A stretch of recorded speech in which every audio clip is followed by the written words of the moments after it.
ஆனால் என்ன அந்த வாய்ப்புகள் இருக்கிற கஷ்டத்தை பார்க்குறவங்க தோத்துடுறாங்க, அந்த கஷ்டத்துலையும் இருக்கிற வாய்ப்பை பார்க்குறவங்க ஜெயிக்கிறாங்க. விளையாட்டா எடுத்துக்க வேண்டிய கிரிக்கெட்டை நம்ம சீரியஸாக எடுத்துக்கிறோம், சீரியஸாக எடுத்துக்க வேண்டிய விஷயத்த நம்ம விளையாட்டா கூட எடுத்துக்க மாட்டேன்றோம்.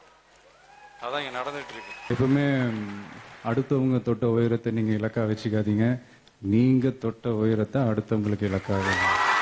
சரி, நினச்ச இடத்துக்கு போக முடியாதுங்க.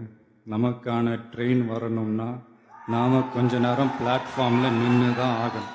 என்ன நண்பா, எவனை எங்க உட்கார வைக்கணுமோ அவனை அங்கங்க கரெக்டா உட்கார வச்சுக்கனா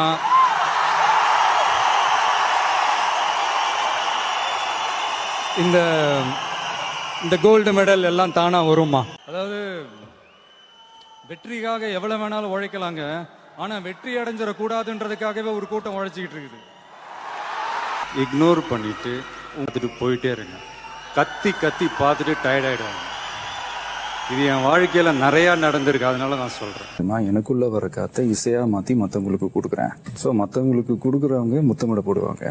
எவனுக்குமே உதவாம ஒருத்தன் சுயநலமா இருந்தான்னு வச்சுக்கோ, உன்ன மாதிரி மீதி தான் வாங்குவாங்க. அதனால இனிமேல் அது 4 பேருக்கு பயன்படும்.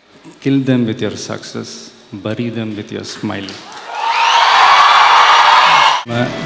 நம்ம வேலை நம்ம கடமையை செம்மையாக செஞ்சுட்டு அந்த நதி மாதிரியே போய்கிட்டே இருக்கணும்.